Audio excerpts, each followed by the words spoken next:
Kasi may mga balita rin po na mukhang nagkakaroon ng consensus at least sa Senado na hanggang second degree lang daw po ang pagbabawalan pagdating sa political dynasty. Your take on it, ma'am?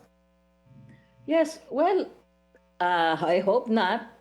We're still hoping that we put our faith in some of our senators, particularly, for example, one of our leaders of our opposition has been consistent, si Senator Risa Ontiveros, that she still might be able to work and fight for fourth degree of consanguinity, if that is what our group will really gel around, and it looks like that's where we're wanting to go, no?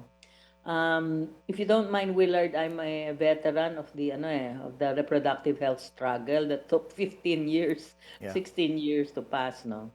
Across So I different under administrations from yes, yes, the first and Aquino we president. had Yeah. pump yes, yes, and it was an Aquino presidency that finally gave Mm. us that bill, no? A hard struggle, but I think we have the capacity as civil society organizations to fight for important legislation like what happened sa reproductive health bill, no?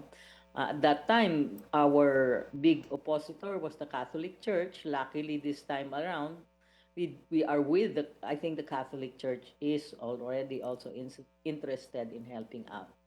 So the worst thing is to have a law that will actually just legitimize what's happening now with the political dynasties.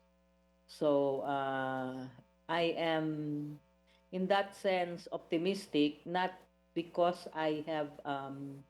we already have a clear ideal law or a very clear path, but I am optimistic that if this is the kind of legislation that is of national importance, and I believe it is, then the people, the small people, and this was our call in EDSA as well today, na ang people power ay yung maliliit na tao. The real power behind what happened in EDSA was not big players, but they were just people coming together, expending their energy.